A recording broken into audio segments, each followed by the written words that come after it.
Muito bem, pessoal, aqui quem fala com vocês é o Pablo. Bom, pessoal, nesse vídeo aqui vamos trazer aí 5 small caps com alto potencial de valorização e de bons pagamentos de dividendos, pessoal. E aí, para vocês que ficarem aí até o final do vídeo, uma dessas small caps que eu vou citar para vocês tem um potencial de valorização acima de 200% e ainda pode pagar um dividendo muito elevado no médio a longo prazo. Se você quer saber qual small cap dessa lista que tem esse potencial de surpreender, já fique até o final do vídeo e não se esqueçam, pessoal, de se inscreverem no canal, até porque agora estamos com uma meta de atingir 2.000 inscritos aqui no canal, pessoal. E quanto mais inscritos esse canal tiver, mais eu posso proporcionar o conhecimento de qualidade para vocês, porque meu principal objetivo aqui neste canal é fazer com que você atinja a sua tão sonhada liberdade financeira. Em contrapartida, pessoal, já macetem o dedo no like, porque ajuda muito no engajamento, compartilhem esse vídeo, se inscrevam no canal, ative o sininho para receber todos os novos vídeos desse canal e já deixe nos comentários se vocês possuem alguma dessas small caps que eu vou citar aqui para vocês, tá? O tema de small caps, ele é muito falado no mercado financeiro. E eu percebo aqui no canal que vocês gostam muito desse tema, tá? Eu trago vários temas aqui do canal sobre top ações e eu percebo que vocês gostam bastante. E eu imagino como deve ser para você olhar aí no mercado financeiro uma bagunça de empresas e é difícil selecionar quais são as melhores small caps para proporcionar um bom crescimento no médio a longo prazo. Bom, primeiramente nós precisamos destacar o Ibovespa, tá? Pablo, por que o Ibovespa? Ele não está ligado diretamente com as small caps. Bom, ele está ligado parcialmente, porque o Ibovespa, ele é o termômetro das ações brasileiras. Então, independente de ser uma small cap ou não, geralmente elas vão seguir o seu índice de referência, que é justamente o Ibovespa. E perceba que o Ibovespa já cai mais de 4,72%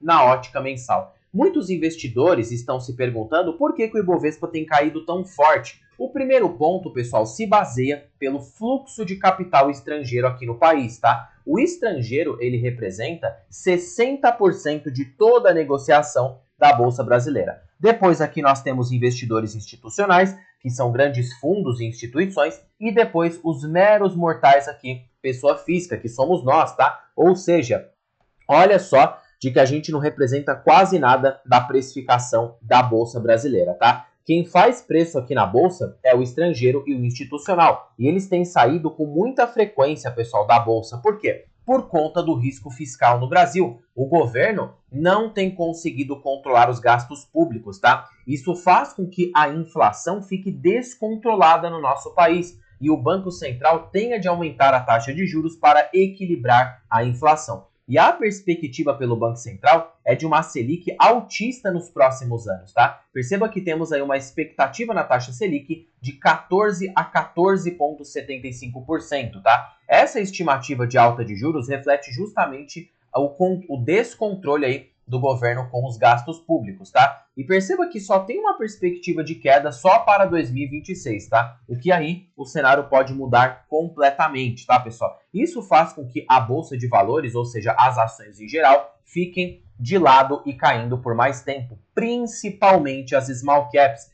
que acabam por ser mais sensíveis a esses ciclos de taxas de juros, tá? Elas são mais sensíveis aos juros. Geralmente, quando os juros aumentam, elas tendem a cair bastante, até mais do que as empresas de grande capitalização de mercado, tá? E aí, isso traz, sim, uma oportunidade para o investidor que gosta de acumular barato, portanto, necessita aguentar as volatilidades de curto prazo. Não tem para onde correr, tá, pessoal? O mercado não vai deixar as ações baratas se o cenário acabar não ficando aí ruim. Se tudo for sempre bem, nada fica barato por muito tempo, tá? E a primeira small cap aqui dessa lista, que eu acho que está com desconto significativo, é a Allied, pessoal. Uma empresa pouco falada aqui no canal. Eu já falei dessa ação outras vezes, mas o desconto está muito elevado. Primeiro, já por esse dividend yield alto. Claro, esse não é um dividend yield sustentável da empresa. Ela não paga ali 35% ao ano, pessoal. Isso aqui é não recorrente. Se a empresa pagasse 35% ao ano de proventos, eu venderia tudo na minha carteira e compraria a Light, porque 35% ao ano de forma composta,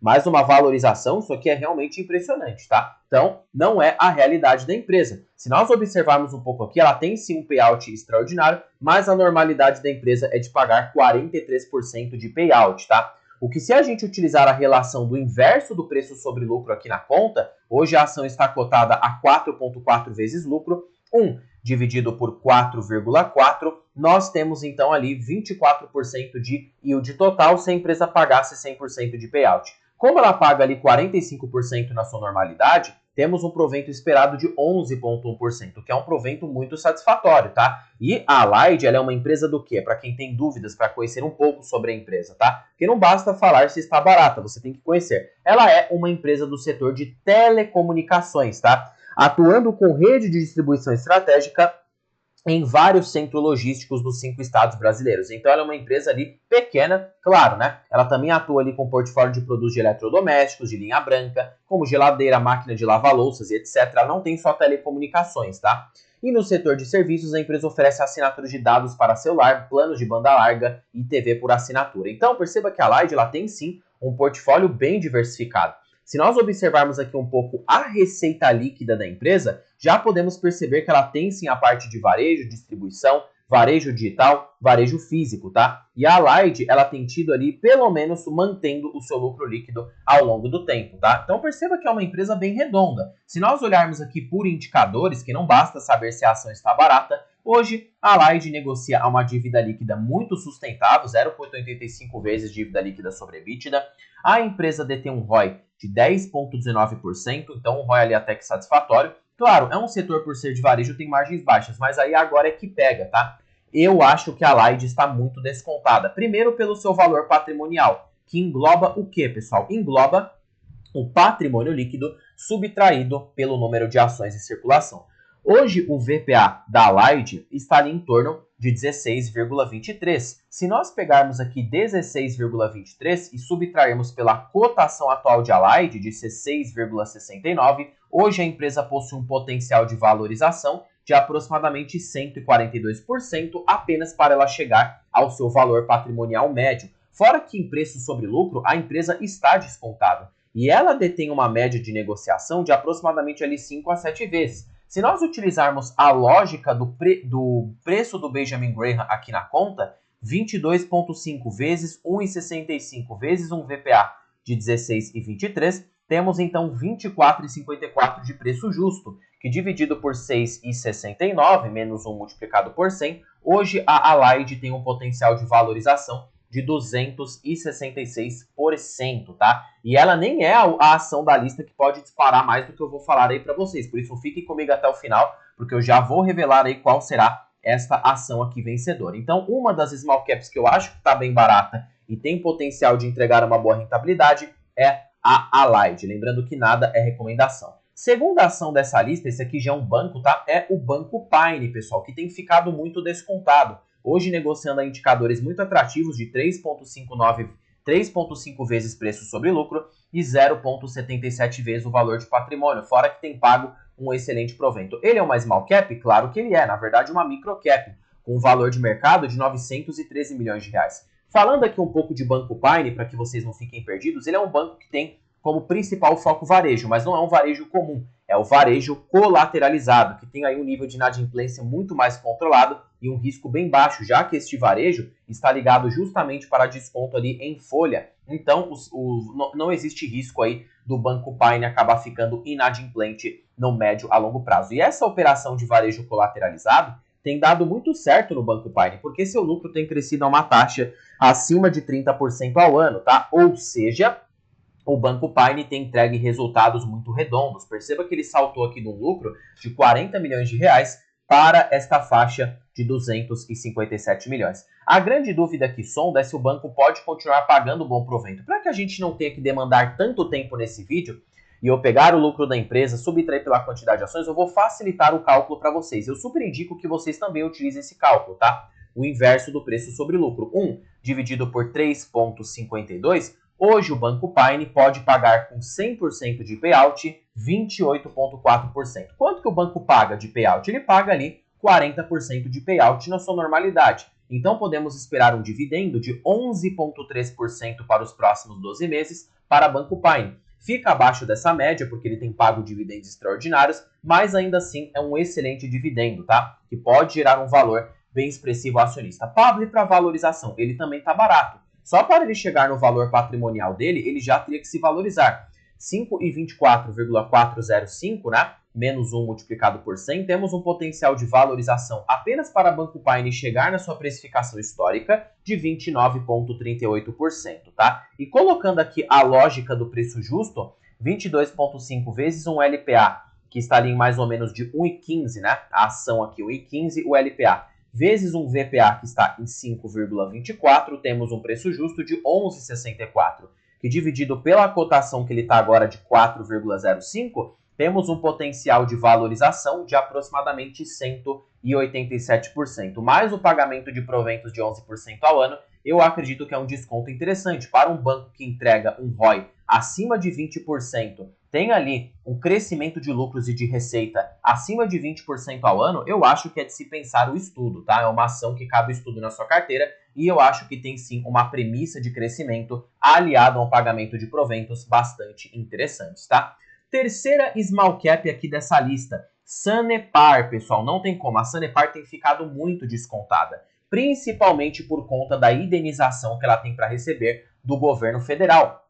A indenização já está em trânsito em julgado, Pablo, traduza na linguagem normal isso. Trânsito em julgado, pessoal, já é porque ela tomou ali um pagamento garantido por parte da justiça. Então, de fato, a União vai pagar este valor para a Sanepar. Portanto, ainda não tem definido datas. Há uma expectativa de que seja pago no ano de 2025, que já está para vir por agora, ou para o ano de 2026. Mas no máximo que pode acontecer é tomar uma moratória, estender um pouco esse prazo, tá? E aí, se nós considerarmos o valor que tem para receber da União, que fica ali de 3,6 bilhões, basicamente este valor, considerando o valor de mercado que a Sanepar possui hoje em bolsa, isso representa 43,6% do seu valor de mercado.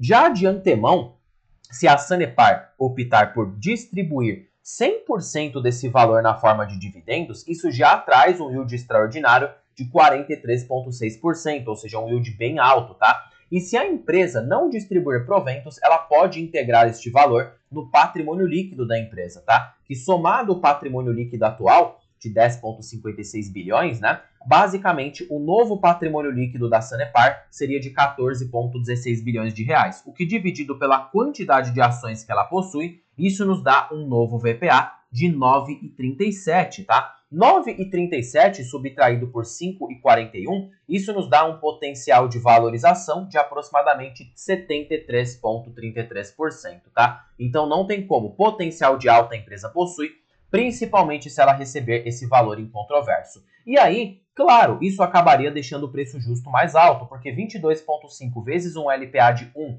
que hoje é o que a empresa possui somado o seu lucro líquido, vezes um VPA de 9,37 pós-indenização, isso faria com que o preço justo da Sanepar fosse de 14,51, que dividido por 5,46 nos dá um potencial de valorização de aproximadamente 165%, mais a possibilidade de yield extraordinário e ainda por cima, fora o yield que ela já paga e fora que nos preços atuais a ação já se encontra descontada. Só para a Sanepar chegar no seu valor patrimonial, frente à cotação que ela está agora, ela já precisa se valorizar mais ou menos 28%, tá? Então olha só, pessoal, que interessante. Uma empresa que reporta um ROI saudável, gerou valor para o acionista, tem uma dívida controlada, reporta um crescimento interessante, está barata neste nível, eu acredito sim que é uma empresa que tem tudo para dar certo no médio a longo prazo. A única coisa que a Sanepar dá uma pecada é na sua política de proventos, que acaba se estendendo muito, tá? Essa política dela, ela paga de 6 em 6 meses e com a Datacom anunciando, ela paga 6 meses depois. E o payout baixo. Se a Sanepar desse uma caprichada aqui nesse payout, nós já daríamos para ter um dividend yield um pouco maior. Se o payout dela voltasse a ser igual ao ano de 2021, que ela pagava ali 50% a 45%, isso já nos daria uma expectativa de receber um provento maior com o Sanepar, até mesmo no curto prazo. Porque a ação cotada a 5,51 vezes lucro, como está agora, né, 1 dividido por 5,51 vezes um payout ali de 45%, que ela já teve esse payout, isso proporcionaria um yield de 8,1% para a Sanepar, tá? Então, realmente, a premissa aqui com o Sanepar é bem interessante, tanto para valorização como para bons pagamentos de proventos no médio a longo prazo, tá? Quarta ação dessa lista. Fiquem comigo até o final, porque a última pode surpreender vocês aqui, e eu diria que é a que mais tem potencial de todas as small caps que eu citei aqui para vocês. A penúltima é a BR Partners, tá? E pessoal, sendo bem franco aqui com vocês, para mim a BR Partners, de todos os bancos, né, que eu citei até agora, Banco Pine, é a mais segura. Por quê? Porque primeiramente ela não tem risco de crédito, tá? É uma empresa que ganha exclusivamente com a intermediação para capital de terceiros, ou seja, o Wealth Management, né? Tem ali um banco de investimento que atua de intermediação e IPOs, que o mercado um pouco mais aquecido, ela pode ganhar. E ela também tem se posicionado no mercado de dívida. Então perceba que BR Partners tem realizado uma diversificação bem interessante nas suas linhas de negociação, tá? Atua principalmente no setor financeiro, portanto, relembrando, intermédios financeiros. Olha aqui, a empresa atua aqui em investment banking, crédito estruturado e mercado de capitais, o que mostra que a empresa tem ali uma preparação bem interessante para qualquer cenário do mercado financeiro. Hoje, essa small cap, ela tem ali números muito saudáveis, uma margem líquida bastante elevada, a empresa detém um ROI muito bom, ROI de quase 23%, né? E a empresa também detém, né, uma relação de retorno sobre ativos muito satisfatória. Com a BR Partners é o seguinte para termos de múltiplos, tá? Vocês podem ver que o yield está em 14%, mas a empresa anunciou dividendos extraordinários recentemente, então não considerem isso, tá? Considerando aqui o lucro da BR Partners para uma empresa que tem crescido a uma taxa de mais ou menos ali 20 a 30% ao ano na sua normalidade, isso é um crescimento bem alto. E a perspectiva do mercado é que a BR Partners tenha um lucro ali próximo, né, aos 200 milhões para o próximo ano. Então, 200 milhões dividido pela quantidade de ações da empresa, que tem ali 114 milhões, isso nos proporciona 1,75 de LPA por ação. 1,75 vezes 70% de payout, isso nos proporciona 1,22 por ação, que nessas cotações agora de 13,89, isso nos proporciona um provento de 8,8%, tá? Se a gente jogar um preço teto ali de 9% na empresa, perdão, 7%, né? Temos ali um teto de 17,42, que nessa cotação de 13,89, isso nos dá uma margem de segurança de 25%. E para a valorização, Pablo, muito atrativa, dado de que ela está com PL de 7,4, se o mercado for pagar a sua média de 10 ou até de 11 vezes, como já foi pago antigamente na empresa, tá? Basicamente, a gente teria ali um potencial, sim, de valorização. Se nós considerarmos ali 220 milhões multiplicado, né, pelo um PL de 11 vezes, isso nos proporciona 2,4 bi de valor de mercado, que nos proporciona ali uma cotação de 21,22, dividido por 14, 13,89, que é a cotação atual, né? Então vamos pegar aqui, né, 21,22 dividido por 13,89. Isso nos proporciona um potencial de valorização de aproximadamente 52,77%, mais bons pagamentos de proventos extraordinários. Então, extraordinários e normais. Então, proporciona que é uma small cap de grande crescimento, sem tanto risco de crédito, e ainda pode ali te trazer bons resultados no médio a longo prazo, tá? E agora, para você que ficou comigo até o final deste vídeo, eu quero te parabenizar, porque aqui segue, na minha opinião, a ação mais barata dessa lista.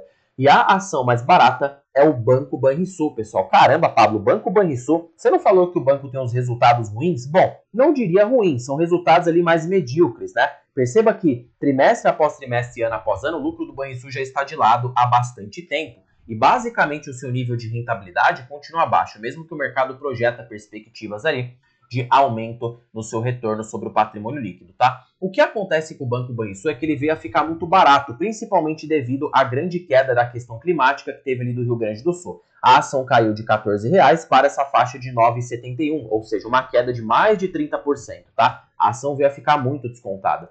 E o mais interessante do Banco Banrisul é o seguinte, já olhem pelo seu valor patrimonial. Só para o banco chegar ao seu valor patrimonial frente à cotação que ele está no momento, a ação já precisaria se valorizar no mínimo 158%, que já gera ali um potencial de alta bem interessante. Preço sobre lucro na média do Banco Banrisul foi de 6,35. Hoje o banco está reportando um lucro líquido próximo de 1 bilhão. Se o banco fosse precificado a 6,35 vezes lucro, tá? Isso proporciona, ou seja, 1 bilhão vezes 6,35 proporciona ali 6,3 bi de valor de mercado, que dividido ali pela quantidade de ações que o Banrisul detém ali no mercado, que fica em torno ali de 408 milhões de ações, isso nos dá uma cotação idêntica a antes da crise climática do Rio Grande do Sul. 15,56 dividido por 9,71 proporciona um potencial de valorização apenas para ele voltar à cotação antiga de 60,28%, tá? Agora, a mágica que eu acho que acontece aqui é o indicador do preço justo, tá?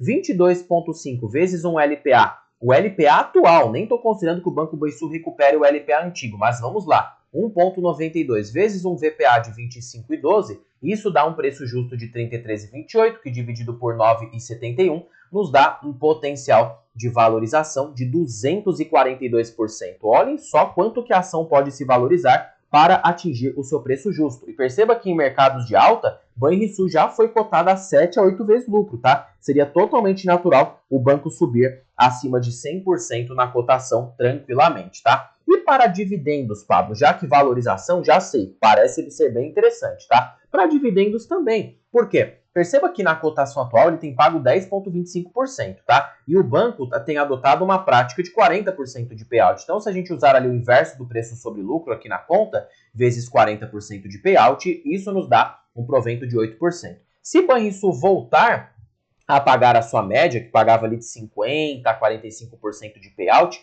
ele pode sim voltar a ter um provento interessante. Com um lucro líquido ali de R$1 bilhão, dividido pela quantidade de ações que a gente tem ali no momento, de 408 milhões, então vamos supor que Banrisul volte a ter um lucro aí de 1,3 bilhões como antigamente, tá? Nem estou projetando um crescimento tão alto, tão ambicioso. Dividido pela quantidade de ações vezes, no caso um payout de 50%, já recuperando o seu payout antigo, 1,59 por cada ação, dividido por esta cotação de 9,71, podemos ter um provento futuro de quase 16%, simulando uma recuperação do banco, mais o potencial de valorização. Então, pessoal, acho-se um banco muito interessante para receber proventos e também acho aí para ter um potencial de valorização na carteira. Mas, claro, aliado ao nível de risco um pouco maior, dado que é uma estatal, uma empresa small cap, então você vai sofrer uma volatilidade maior, mas em determinados preços pode sim fazer sentido numa carteira. Por isso que sempre olhando nessa perspectiva de médio e longo prazo, pelo menos ali para você que aguenta esperar 3 a 4 anos. Até porque se a Selic continuar alta por mais tempo, as ações podem continuar bem apertadas e amassadas, tá? Os múltiplos podem não subir. E por mais que uma ação esteja descontada, como todas que eu citei aqui para vocês, elas não vão se valorizar enquanto, né, o resultado dessas empresas não continuarem crescendo a longo prazo e, de fato, há uma melhora econômica aí no Brasil. Então, você fica ali esperando para ter esse lucro. Mas, enquanto isso, você fica colhendo os dividendos e reinvestindo no médio e longo prazo, que o provento ele tende a gerar de 70% a 80% de seu retorno. E as small caps, né, para que a gente encerre esse vídeo aqui com chave de ouro, continuam extremamente descontadas. Porque se nós pegarmos aqui o índice de small caps, pessoal, tirarmos aqui Banrisul e colocarmos as small caps, perceba que elas estão extremamente baratas, né? O Ibovespa continua aqui no topo e as small caps continuam afundando. Se uma hora o mercado acordar para as small caps, basicamente, né, a gente pode sim ter um cenário de alta bem interessante. Geralmente, num mercado de alta, as small caps tendem a subir 2 vezes mais do que o Ibovespa. Para quem tem uma carteira de small caps, pode sim se beneficiar de um cenário futuro de valorização e de bons pagamentos de proventos. Veja que o cenário se repete, ó, estamos aqui numa mesma precificação do ano de 2020, ou seja, a bolsa em geral, principalmente as small caps, estão tão baratas quanto o ano de 2020, depois de ter toda aquela alta. Percebe quando tem toda essa euforia no mercado, aí todo mundo quer comprar, né? Aí Bolsa Brasileira vira uma maravilha, todo mundo quer Bolsa Brasil. Agora que está afundando, ninguém quer saber. Acha que o cenário ruim vai acontecer para sempre. E cuidado com esses cenários, tá? Geralmente, quando você acredita que um cenário ruim vai acontecer para sempre, não é o que acontece. Assim como o otimismo também não acontece para sempre. Por isso que você tem que ter um comportamento contra a manada e se posicionar quando ninguém está querendo comprar. Por exemplo, a minha carteira está no negativo até agora. Estou perdendo aqui 8% em BR Partners, estou perdendo quase 1% em Sanepar, estou perdendo 1,42% em Banco do Brasil, mas eu continuo firme, reinvestindo nos dividendos e acreditando nessas empresas no médio a longo prazo, já que estão baratas e podem sim proporcionar um ganho bem interessante caso haja uma recuperação do mercado. E enquanto não acontece, eu vou colhendo provento e comprando essas ações baratas, né, por mais tempo. Bom, pessoal, espero que vocês tenham gostado desse vídeo. Não se esqueçam de se inscreverem no canal, compartilhar esse vídeo, deixarem nos comentários sugestões e macetem o dedo no like, porque ajuda muito aqui no engajamento. O canal está tendo 2 vídeos por dia, tá? Então, independente do horário, basicamente vocês vão estar tendo aí 2 vídeos por dia. E aí, eu sigo aqui firme e forte no canal, que quanto mais ele crescer, mais pessoas eu posso impactar. Pessoal, terminando o vídeo por aqui, fiquem com Deus, até o próximo vídeo e fui!